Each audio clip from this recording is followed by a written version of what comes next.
Shalom, selamat pagi jemaat yang dikasihi Tuhan. Marilah kita bersama-sama memulai ibadah minggu kita dengan menyanyi dari pelengkap Kidung Jemaat nomor 13 bait yang pertama, Kita Masuk Rumahnya.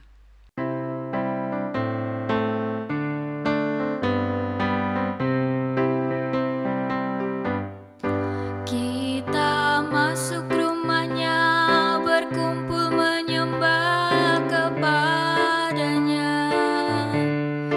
Kita masuk rumahnya, berkumpul menyembah kepadanya. Kita masuk rumahnya, berkumpul menyembah kepada Kristus. Menyembah Kristus Tuhan. Jemaat dimohon berdiri. Mari kita bersama-sama mengaku di dalam hati kita masing-masing bahwa pertolongan kita itu di dalam nama Tuhan yang menjadikan langit dan bumi, yang tidak pernah meninggalkan pekerjaan tangannya, dan yang menggenapi janjinya kekal selama-lamanya. Kasih karunia dan damai sejahtera dari Allah Bapa kita dan Tuhan Yesus Kristus menyertai jemaat sekalian. Amin. Jemaat dimohon duduk. Firman Tuhan yang mengarahkan kita masuk dalam ibadah kita akan baca dari Mazmur pasal 37 ayat yang ke-5 dan 6. Demikian firman Tuhan. Serahkanlah hidupmu kepada Tuhan dan percayalah kepadanya, dan Ia akan bertindak. Ia akan memunculkan kebenaranmu seperti terang dan hakmu seperti siang. Amin. Kita akan menyambut firman Tuhan ini dengan menyanyi dari Kidung Jemaat nomor 363 bait yang pertama, Bagi Yesus Kuserahkan.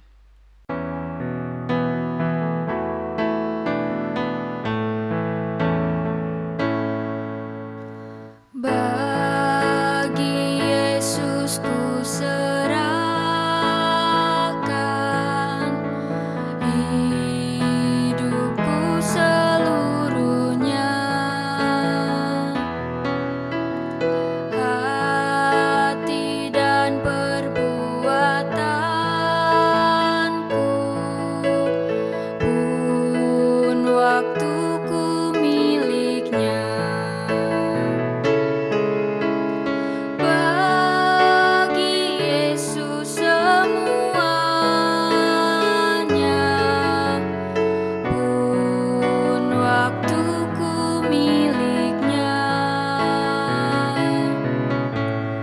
Bagi Yesus semuanya,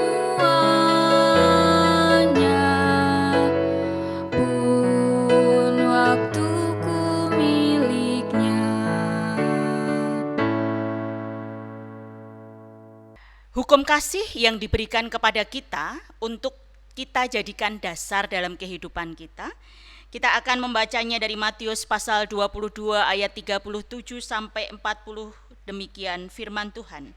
Jawab Yesus kepadanya, "Kasihilah Tuhan Allahmu dengan segenap hatimu dan dengan segenap jiwamu dan dengan segenap akal budimu. Itulah hukum yang terutama dan yang pertama. Dan hukum yang kedua yang sama dengan itu ialah, kasihilah sesamamu manusia seperti dirimu sendiri. Pada kedua hukum inilah tergantung seluruh hukum Taurat dan kitab para nabi." Amin.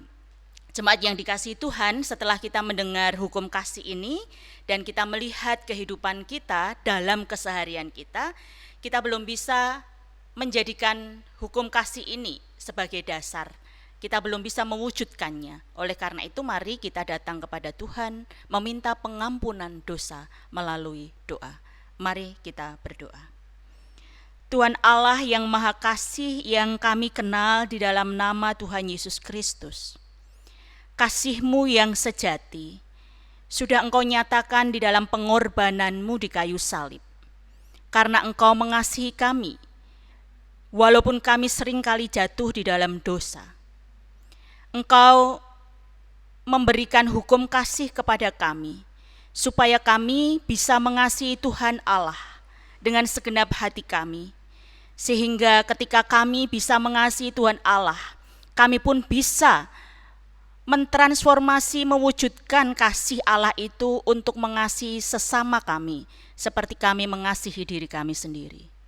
Tetapi Tuhan, kami ini lemah, tidak berdaya, seringkali kami jatuh di dalam dosa dan kesalahan, belum bisa mewujudkan dan menerapkan kasih yang Kau ajarkan ini dalam kehidupan kami.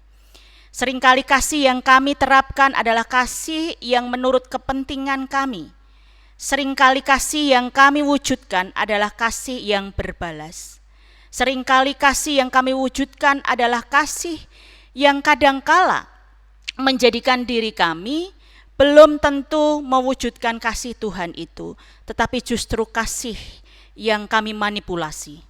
Oleh karena itu Tuhan, kami datang kepadamu memohon ampun atas setiap dosa dan kesalahan kami ini. Terutama di tengah-tengah pandemi COVID-19 ini, biarlah kasih yang sejati itu justru mewarnai hidup kami, supaya kasih-Mu itu betul-betul terpancar dalam kehidupan kami. Berikan kekuatan melalui Roh Kudus-Mu, supaya kami bisa mewujudkan kasih itu di dalam kehidupan kami. Inilah pengakuan dosa kami, yang kami naikkan hanya di dalam nama Tuhan Yesus Kristus. Kami sudah berdoa. Amin. Bapak, Ibu, dan Saudara yang dikasihi oleh Tuhan, bagi setiap kita, umat percaya yang mengakui setiap dosa dan kesalahan kita, Tuhan senantiasa memberikan pengampunan dosa kepada kita. Karena itulah cinta kasih Tuhan, seperti halnya anugerahnya yang besar kepada kita, yang berwujud keselamatan itu diberikan kepada kita. Dan sekarang Tuhan memberikan berita anugerah kepada kita dari Lukas pasal 1 ayat 77 sampai 78. Demikian firman Tuhan. Untuk memberikan kepada umatnya pengertian akan keselamatan yang berdasarkan pengampunan dosa-dosa mereka, oleh rahmat dan belas kasihan dari Allah kita, dengan mana Ia akan melawat kita, surya pagi dari tempat yang maha tinggi. Amin. Kita akan menyambut berita anugerah ini dengan menyanyi dari pelengkap Kidung Jemaat 265 bait yang pertama, Bukan Karena Upahmu.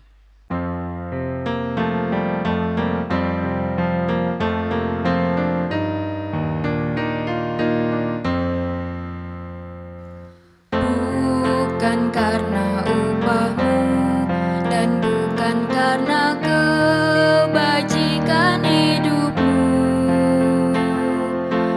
bukan persembahanmu dan bukan pula hasil perjuanganmu.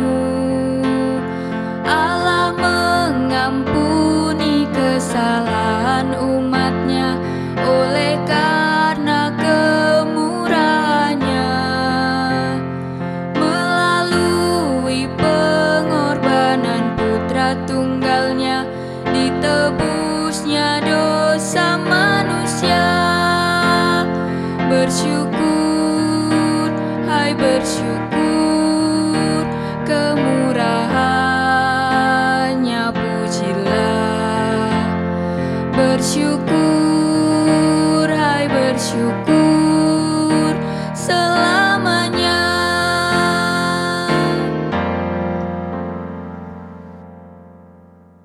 Setelah kita menerima anugerah dari Tuhan, hendaknya kita mewujudkan anugerah itu dalam hidup baru di dalam kehidupan kita. Seperti petunjuk hidup baru yang diberikan kepada kita dalam ibadah ini, kita akan membaca dari 1 Korintus pasal 6 ayat 20, demikian firman Tuhan. Sebab kamu telah dibeli dan harganya telah lunas dibayar. Karena itu muliakanlah Allah dengan tubuhmu. Amin. Saya undang jemaat untuk berdiri bersama-sama dengan umat Kristen di muka bumi ini. Kita akan memperbaharui iman kita dengan mengucapkan pengakuan iman rasuli. Mari kita ucapkan bersama-sama. Aku percaya kepada Allah Bapa yang Maha Kuasa, Khalik langit dan bumi, dan kepada Yesus Kristus anaknya yang tunggal Tuhan kita, yang dikandung dari Roh Kudus, lahir dari anak darah Maria, yang menderita di bawah pemerintahan Pontius Pilatus, disalibkan, mati, dan dikuburkan turun ke dalam kerajaan maut. Pada hari yang ketiga bangkit pula dari antara orang mati, naik ke surga, duduk di sebelah kanan Allah Bapa yang Maha Kuasa, dan akan datang dari sana untuk menghakimi orang yang hidup dan yang mati. Aku percaya kepada Roh Kudus, gereja yang kudus dan am, persekutuan orang kudus, pengampunan dosa, kebangkitan daging, dan hidup yang kekal. Kita akan bersama-sama menaikkan pujian dari Kidung Jemaat 376 bait yang pertama, Ikut Dikau Saja Tuhan.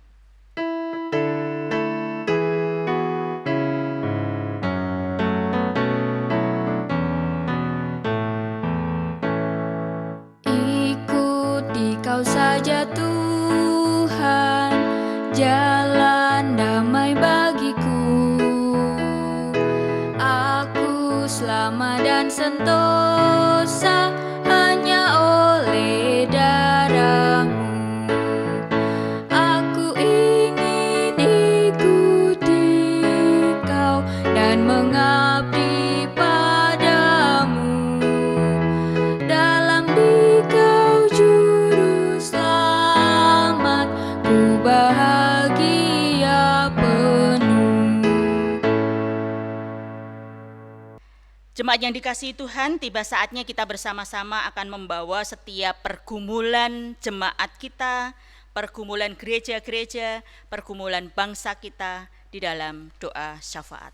Mari kita berdoa.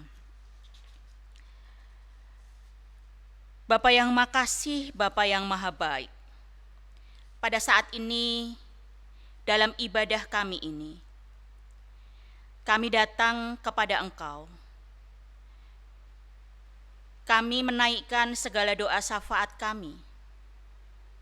Kami berdoa secara khusus untuk bangsa dan negara kami tercinta ini, bangsa Indonesia, beserta semua persoalan yang ada di dalamnya. Bencana alam yang terjadi di beberapa daerah di Indonesia, seperti halnya banjir, puting beliung, tanah longsor, gempa, yang menyebabkan kerusakan rumah, fasilitas umum, dan beberapa orang meninggal, terluka, beberapa orang mereka harus mengungsi karena tempat tinggalnya yang rusak. Kami mohon belas kasih Tuhan. Kami mohon juga Tuhan campur tangan. Tuhan mengasihi bumi ini, Tuhan mengasihi dunia ini, Tuhan mengasihi bangsa ini, dan Tuhan mengasihi kami, rakyat Indonesia, dan juga manusia yang ada di dalamnya. Supaya bencana alam ini tidak berangsur-angsur dan terus-terusan terjadi di tengah-tengah bangsa kami. Tuhan memberikan kekuatan, penghiburan, dan pertolongan bagi setiap orang yang terkena, yang berdampak dari bencana ini. Kiranya Tuhan senantiasa ulurkan tangan, kuasa-Mu yang penuh dengan mukjizat itu, senantiasa mengubah segala sesuatu yang menderitakan, yang mengakibatkan mereka hidup dalam kesengsaraan, di dalam kehidupan yang baru, karena Tuhan mengasihi mereka.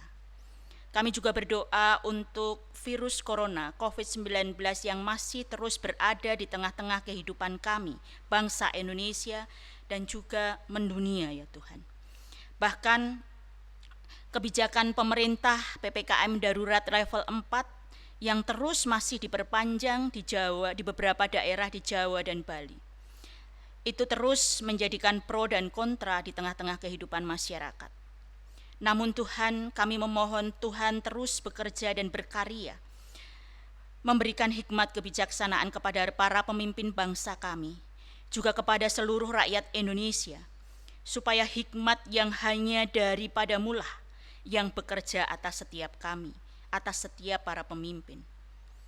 Dan kiranya Tuhan sendiri yang campur tangan kepada setiap umat-Mu, yang mereka harus kehilangan pekerjaan, tidak bekerja karena pandemi COVID ini. Usaha mereka bangkrut atau tidak berjalan, akhirnya tidak ada pemasukan untuk memenuhi kebutuhan hidup. Tuhan, Engkau sang sumber kehidupan. Kami berdoa dan percaya dan mempercayakan mereka ke dalam pemeliharaan dan berkat-Mu saja. Kami juga berdoa bagi mereka yang masih menderita sakit karena virus corona ini. Tuhan berikan kesembuhan. Kami berdoa juga untuk tenaga medis, penggali kubur. Kiranya Tuhan juga senantiasa berikan kekuatan, semangat, dan kesehatan. Berikan rakyat Indonesia ini juga kesadaran diri untuk menerapkan protokoler kesehatan dengan 5M, memakai masker, mencuci tangan dengan sabun, menjaga jarak, menjauhi kerumunan, dan membatasi mobilitas. Supaya semua itu sungguh dipegang, supaya ini pun bisa mengurangi orang yang terpapar virus corona. Dan kami mohon pertolongan Tuhan. Kami mohon uluran tangan-Mu untuk bangsa kami ini, supaya virus ini cepat berlalu, dan rakyat Indonesia, dunia ini, bangsa-bangsa, dan juga manusia yang ada di dalamnya semakin tahu diri untuk hidup lebih baik lagi, menjaga diri kami dan juga orang lain.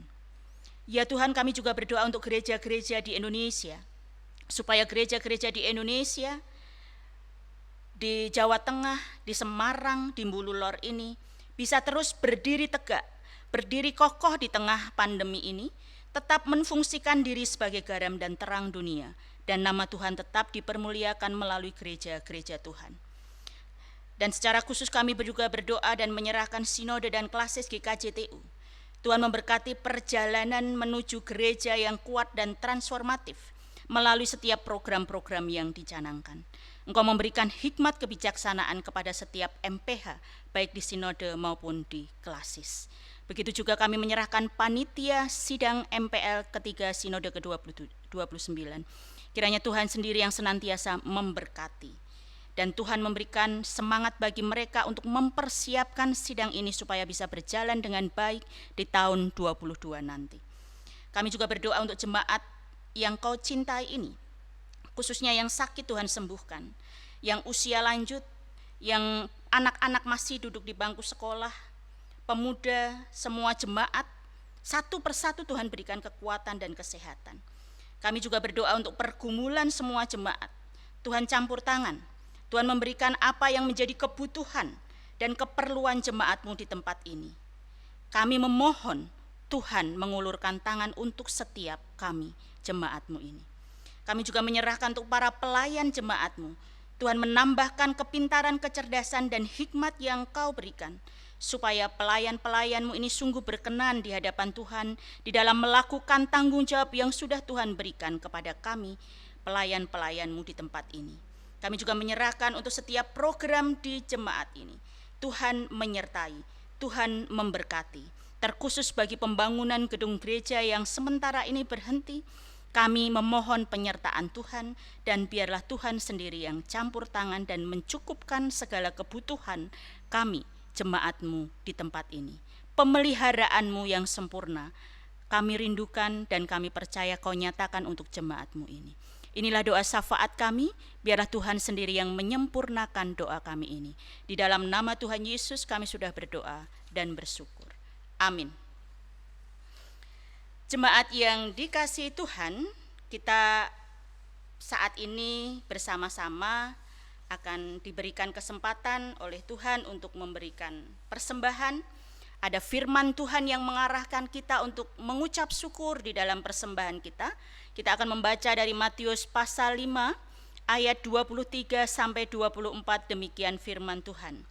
Sebab itu jika engkau mempersembahkan persembahanmu di atas mezbah, dan engkau teringat akan sesuatu yang ada dalam hati saudaramu terhadap engkau, tinggalkanlah persembahanmu di depan mezbah itu, dan pergilah berdamai dahulu dengan saudaramu, lalu kembali untuk mempersembahkan persembahanmu itu.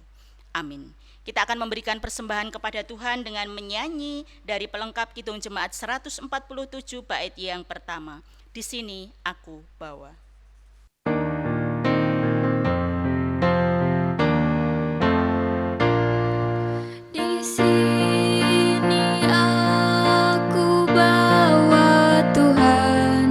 Persembahan hidupku semoga berkenan.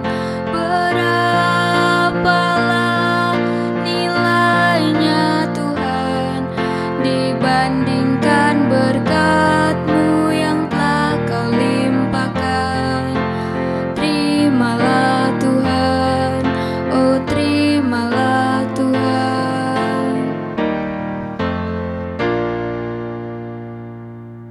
Jemaat yang dikasihi Tuhan, mari kita menyerahkan persembahan yang sudah kita kumpulkan ini ke dalam doa, dan mari kita berdoa.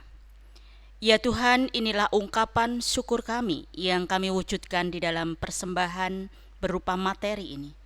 Kiranya Tuhan sucikan, Kau berkati, sehingga persembahan ini dapat kami gunakan untuk memperluas kerajaan Tuhan di muka bumi ini melalui setiap pelayanan yang kami lakukan. Engkau memberkati setiap jemaat-Mu yang sudah memberikan persembahan, begitu juga bagi mereka yang belum bisa memberikan persembahan kepada Tuhan. Kami memohon Tuhan menyertai setiap kami jemaat-Mu, supaya kami bukan hanya bisa memberikan persembahan yang berupa materi, tetapi kami juga bisa mempersembahkan hidup kami, pelayanan kami untuk kemuliaan nama Tuhan. Kami berdoa untuk majelis yang mengelola persembahan ini, Tuhan memberikan hikmat kebijaksanaan. Dan biarlah setiap apa yang kami lakukan sungguh berkenan di hadapan Tuhan dan menjadi ungkapan syukur bagi setiap menit detik kehidupan kami. Sebentar kami akan membaca firman-Mu dan merenungkan. Kiranya Roh Kudus menerangi setiap hati pikiran kami, supaya kami bisa mendengar dengan baik apa yang Tuhan kehendaki, sehingga kami pun bisa mewujudkan dan melakukan apa yang Tuhan kehendaki itu di dalam kehidupan kami. Hamba-Mu yang lemah ini, yang penuh dengan kekurangan dan dosa ini, kiranya Tuhan pakai untuk mewartakan firman-Mu, supaya Roh Kudus-Mu sendiri yang boleh bekerja dan berkarya. Di dalam nama Tuhan Yesus kami sudah berdoa dan bersyukur. Amin. Jemaat yang dikasihi Tuhan, kita pada saat ini, di minggu ini, bersama-sama akan kembali merenungkan firman Tuhan, mendengarkan firman Tuhan, melanjutkan dari apa yang sudah disampaikan di minggu yang lalu oleh Penatua Pariono di dalam khotbah beliau, Yohanes pasal 6. Kita akan melanjutkannya di ayat yang ke-35, kemudian 41 sampai 51. Saya akan membacakan untuk jemaat semua, dan jemaat boleh menyimak dengan Alkitabnya masing-masing di rumah. Yohanes pasal 6 ayat 35, dilanjutkan 41 sampai 51, demikian firman Tuhan. Kata Yesus kepada mereka, "Akulah roti hidup.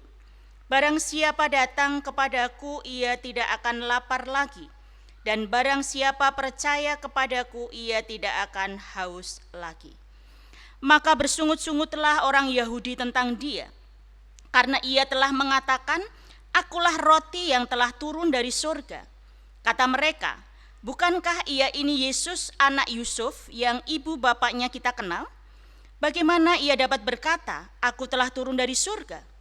Jawab Yesus kepada mereka, "Jangan kamu bersungut-sungut. Tidak ada seorang pun yang dapat datang kepadaku, jikalau ia tidak ditarik oleh Bapa yang mengutus aku, dan ia akan kubangkitkan pada akhir zaman. Ada tertulis dalam kitab nabi-nabi, dan mereka semua akan diajar oleh Allah, dan setiap orang yang telah mendengar dan menerima pengajaran dari Bapa datang kepadaku." Hal itu tidak berarti bahwa ada orang yang telah melihat Bapa. Hanya dia yang datang dari Allah, dialah yang telah melihat Bapa. Aku berkata kepadamu, sesungguhnya barang siapa percaya, ia mempunyai hidup yang kekal. Akulah roti hidup. Nenek moyangmu telah makan mana di padang gurun, dan mereka telah mati. Inilah roti yang turun dari surga. Barang siapa makan daripadanya, ia tidak akan mati. Akulah roti hidup yang telah turun dari surga. Jikalau seorang makan dari roti ini, ia akan hidup selama-lamanya. Dan roti yang kuberikan itu ialah dagingku yang akan kuberikan untuk hidup dunia. Orang-orang Yahudi bertengkar antara sesama mereka dan berkata, "Bagaimana ia ini dapat memberikan dagingnya kepada kita untuk dimakan?" Demikian firman Tuhan. Yang berbahagia adalah kita yang senantiasa membaca firman Tuhan, merenungkan dan melakukannya dalam hidup kita sehari-hari. Amin. Jemaat yang dikasihi Tuhan, Kalau kita membaca perikop yang panjang ini, yang sebagian dari perikop, dari teks atau dari bacaan ini sudah kita dengar di hari Minggu yang lalu melalui khotbah Penatua Pariono. Di hari Selasa kita sudah mendalami itu di dalam PA online. Jadi kita sudah tahu betul sebenarnya apa yang menjadi pesan, apa yang menjadi latar belakang. Sebenarnya kalau kita melihat kembali, latar belakang dari teks atau bacaan ini adalah cerita sebelumnya ketika Yesus memberikan makan kepada 5.000 orang. 5.000 yang dihitung hanya untuk laki-laki saja. Kalau dihitung semua dengan perempuan, dengan anak-anak mungkin sekitar di teks lain itu dicantumkan 12.000. Dan hanya dengan 5 roti dan 2 ikan, orang sebanyak itu bisa makan semua, bahkan sisa. Lalu setelah mereka kenyang, mereka sebenarnya hendak membawa Yesus untuk dijadikan raja. Inilah kerinduan mereka. Jadi banyak orang Yahudi ingin menjadikan Yesus sebagai raja. Kalau kita baca, Bapak Ibu baca di ayat yang ke-15 pasal 6 itu. Supaya apa? Kalau mereka punya raja seperti Yesus gitu ya, yang bisa membuat orang banyak yang kelaparan pada saat itu kenyang oleh karena makanan hanya karena 5 roti dan 2 ikan, tentu ketika Yesus menjadi raja dan mereka hidup sebagai rakyatnya, mereka tidak akan pernah merasa kelaparan. Itu sebenarnya. Maka di ayat di pasal 6 di ayat sebelumnya, sebelum teks kita yang kita baca ini, mereka mencari Yesus, mencari, ingin menjadikan Yesus ini raja. Disinilah sebenarnya Yesus tepat menyatakan pengajarannya, ya, menyatakan dirinya bahwa akulah roti hidup. Mengapa? Ya justru dalam konteks pada saat itu Yesus memberikan pengajaran itu dan menyatakan diri bahwa akulah roti hidup karena saat itu banyak orang-orang yang kelaparan. Orang-orang yang tinggal di dunia ini merasa kelaparan. Ya, kalau kita tarik pada saat ini ya banyak orang yang kelaparan gitu ya. Ya, kelaparan dalam tanda kutip, lapar bisa karena makan, terutama di tengah pandemi ini. 2 hari yang lalu saya pergi ke pasar membeli udang gitu ya. Di sebelah kiri saya bersebelahan dengan seorang bapak ya, yang masih muda gitu, dengan anaknya yang masih kecil gitu. Bergandengan ingin membeli membeli ikan. Saya tidak tahu. Yang saya tahu itu bapak ini bercanda dengan anaknya yang kecil di sebelah kiri saya. Tetapi gerakan tubuhnya itu nabrak-nabrak saya gitu, dan juga nabrak-nabrak orang yang jualan ikan di belakang. Jadi saya tidak berpikir negatif. Oh, berarti ini bercanda dengan anaknya. Tetapi ternyata orang yang berjualan di belakang, karena posisi dia dan anaknya itu agak di belakang saya, ternyata dia ini mencari senderan. Dan lama-lama bapak ini jatuh, lemes, tidak lagi kuat untuk berdiri. Kemudian karena saya berada di sebelahnya, saya mencoba menegakkan, mengangkat gitu, tapi saya nggak kuat. Akhirnya orang-orang pada memanggil bapak-bapak yang ada di situ, tukang parkir, tukang becak yang ada di situ, dan akhirnya diangkat dan dibawa pulang, dibawa ke puskesmas oleh bapak-bapak, dan ternyata yang jualan ini ternyata tetangganya. Saya sih berpikir bahwa dia ini lemes, bisa jadi mungkin tidak sarapan, ya. Bisa jadi mungkin karena dia tidak makan. Ini yang ada di dalam pikiran saya, karena saya pun pernah merasakan hal seperti itu. Jadi dalam kondisi seperti itu, kadang-kadang kita di tengah-tengah pandemi ini, kita pernah merasakan seperti itu, atau orang-orang di sekitar kita pun yang mengalami hal seperti itu ada, yang bisa kita tangkap dengan mata kita. Oleh karena itu sebenarnya dalam kondisi saat itu, di tengah-tengah orang Yahudi, tepat tepat kalau Yesus itu mengakui, menyatakan diri, akulah roti hidup. Apa maknanya? Kalau di ayat yang ke-51 secara khusus dikatakan akulah roti hidup yang telah turun dari surga. Jikalau seorang makan dari roti ini ia akan hidup selama-lamanya, dan roti yang kuberikan itu ialah dagingku yang akan kuberikan untuk hidup dunia. Bagian awal dari teks ini Bapak Ibu, akulah roti hidup yang telah turun dari surga. Ketika Yesus mengatakan dan menyatakan itu di hadapan orang banyak, ya, di hadapan orang banyak, di hadapan orang Yahudi tidak bisa langsung menerima, gitu ya. Tidak bisa langsung menerima pernyataan Yesus itu. Mereka punya persepsi, punya cara pandang tersendiri. Hari Selasa kemarin kita sudah membahas tentang persepsi, tentang cara pandang. Dan orang Yahudi itu melihat Yesus mana mungkin dia datang dari surga. Dia kan anak Yusuf yang sudah kita kenal. Yusuf itu siapa? Dia ini anak seorang tukang kayu.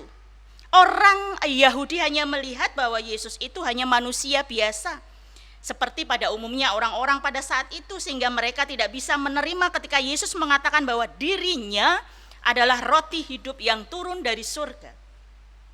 Apalagi gitu ya, orang-orang Yahudi ini gitu ya, juga membandingkan mereka ini dengan peristiwa mana di Keluaran pasal 16.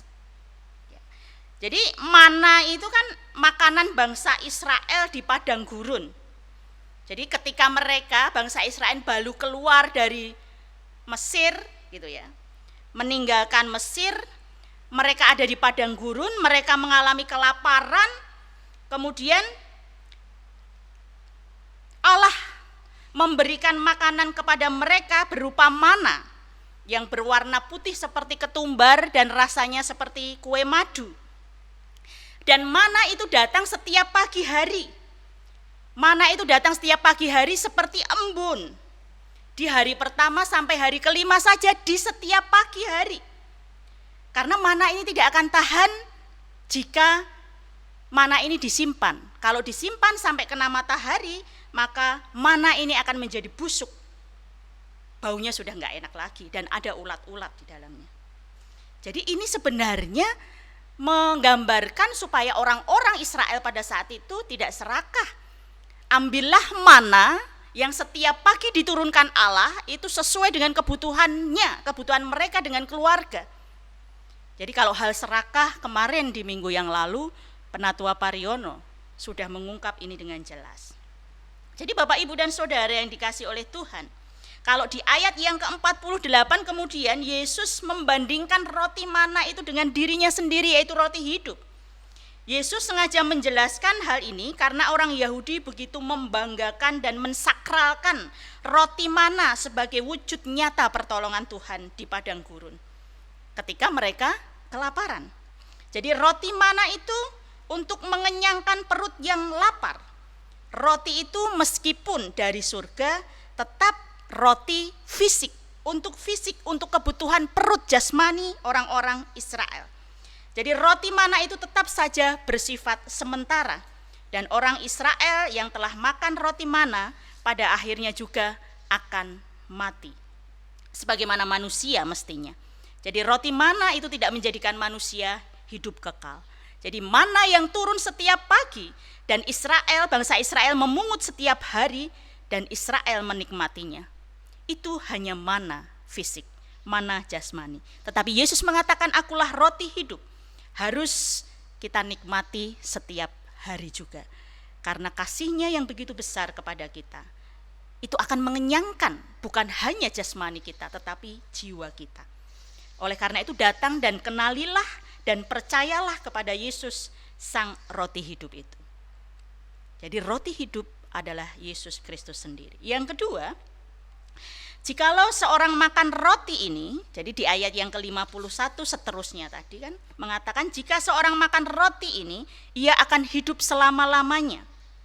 Jadi kemudian Yesus itu menjelaskan tentang roti hidup yang adalah dirinya sendiri, yaitu Yesus Kristus. Jadi siapa yang telah makan roti, dia akan mengalami hidup selama-lamanya. Itu artinya bahwa dia tidak akan mati, tidak akan mengalami mati.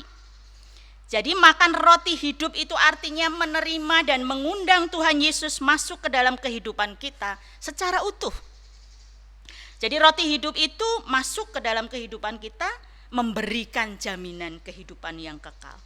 Roti hidup itu bukan berasal dari dunia, melainkan dari surga, yang turun di dalam diri Tuhan Yesus Kristus, dan ketika kita menerima datang kepadanya, hidup kita akan memperoleh hidup selama-lamanya.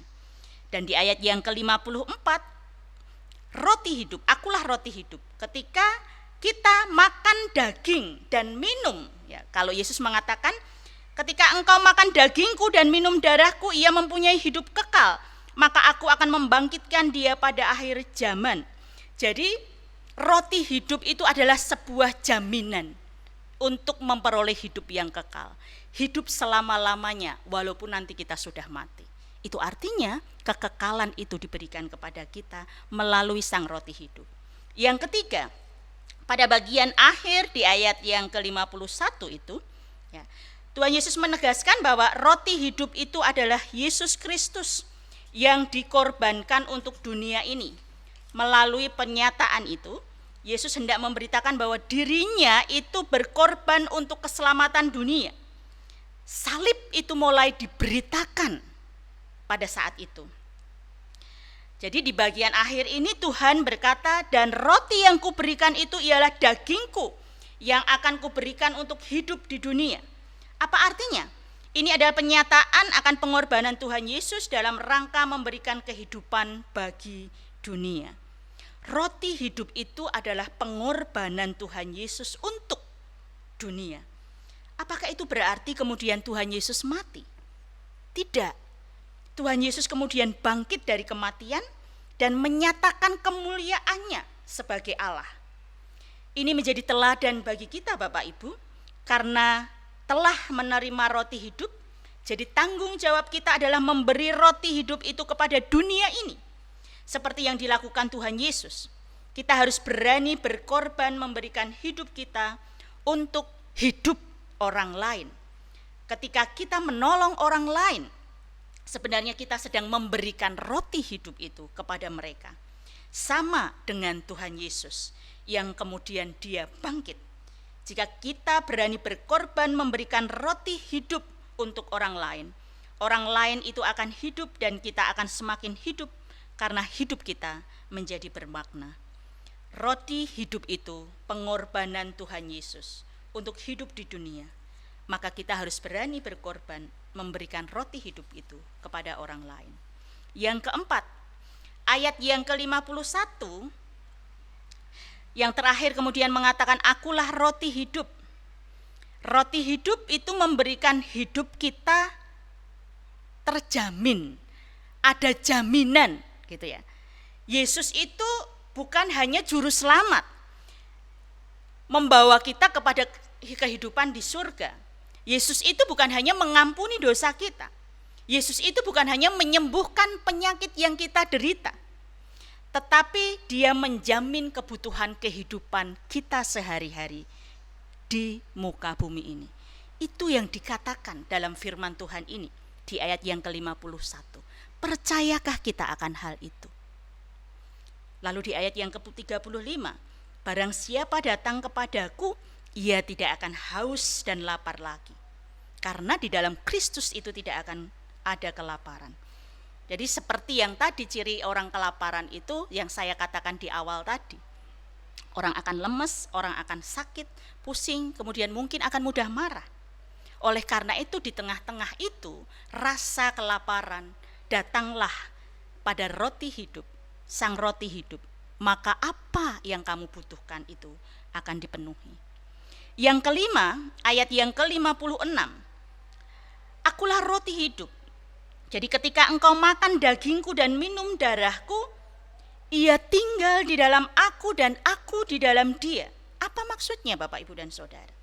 Jadi ayat yang ke-57 itu sama seperti Bapa yang hidup mengutus Yesus, mengutus aku. Dan aku hidup oleh Bapa, aku di sini adalah Yesus. Demikian juga barang siapa yang memakan aku, Yesus, yaitu darah dan daging, akan hidup oleh aku. Jadi roti hidup ini bisa dikatakan sebagai firman Tuhan yang sudah menjadi manusia dan sudah berkorban untuk seluruh manusia. Firman Tuhan yang menjadi manusia itulah yang harusnya menjadi makanan kita. Hiduplah atau hidupkanlah firman Tuhan dalam hidup kita. Hidupkanlah Kristus dalam hidup kita. Dan tinggallah kita di dalam firman-Nya. Jadi Bapak, Ibu, dan Saudara, mengimani Yesus Kristus sebagai roti hidup, sebagai sang kehidupan, itu menjadikan kita menjalani hidup ini dengan mantap dan penuh pengharapan, meskipun banyak tantangan di tengah pandemi ini. Harapan itu ada baik di dunia ini maupun nanti di akhirat nanti. Tugas kita selanjutnya adalah menjadi roti kehidupan dan pembawa kehidupan bagi sesama kita di dunia ini. Tuhan telah hadir ke dunia dalam diri Tuhan Yesus, bertindak nyata memberikan kehidupan kepada kita. Ini menjadi panggilan hidup kita yang telah menerima roti hidup, juga harus membagikan roti hidup itu kepada semua orang dalam kehidupan bersama di dunia ini. Yesus hadir membawa kehidupan. Demikian juga kita hadir di dunia juga seharusnya membawa kehidupan bagi sesama kita. Hal itu harus kita wujudkan dalam perilaku hidup yang peduli kepada orang-orang di sekitar kita. Hidup sebagai roti hidup adalah hidup yang bermakna, bukan hidup yang sia-sia. Hidup yang menjadi solusi bagi dunia, bukan menjadi problem bagi dunia. Hidup yang menghidupkan dunia dan bukan hidup yang membunuh dunia. Itulah hidup dalam hidup yang terus dimaknai sebagai roti hidup. Tuhan memberkati kita. Amin. Mari kita berdoa. Tuhan Allah Bapa kami bersyukur karena firman yang sudah kami dengar. Kiranya Tuhan memberikan kekuatan melalui Roh Kudus bagi kami untuk mewujudkan dan menerapkan roh firman-Mu ini di dalam kehidupan kami. Biarlah kami betul-betul menerima roti hidup, yaitu Yesus Kristus di dalam hidup kami, dan kami bisa menghidupi hidup kami dengan roti hidup itu, sehingga orang lain pun bisa menikmati roti hidup itu di dalam kehidupan mereka. Ya Tuhan, kami sebentar akan mengakhiri ibadah ini. Biarlah tangan kasih Tuhan sendiri yang mengiringi, memberkati, dan menyertai setiap kehidupan kami dalam keseharian kami.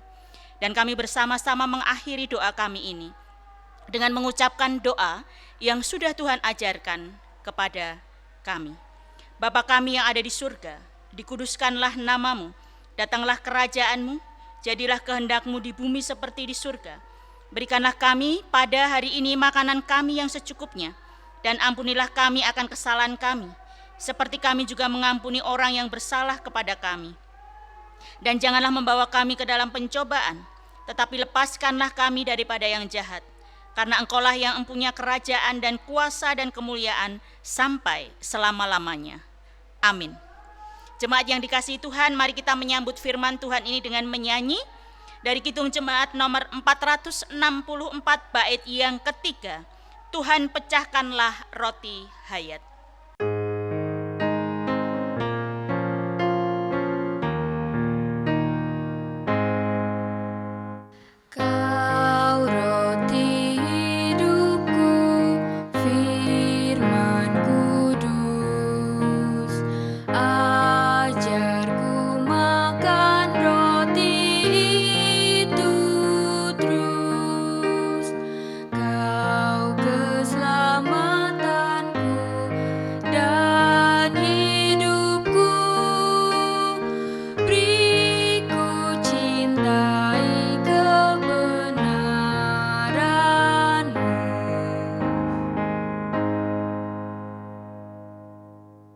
Jemaat yang dikasihi Tuhan, kita akan mengakhiri ibadah kita dan saya undang jemaat untuk berdiri.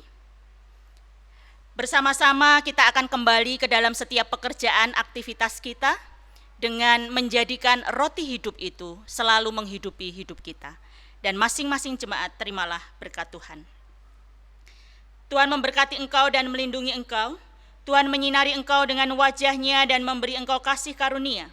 Tuhan menghadapkan wajah-Nya kepada engkau dan memberi engkau damai sejahtera dari sekarang sampai selama-lamanya.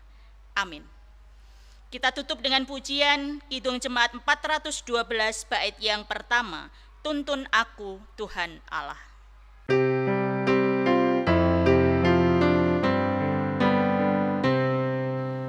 Tuntun aku Tuhan Allah lewat gurun dunia. Kau perkasa dan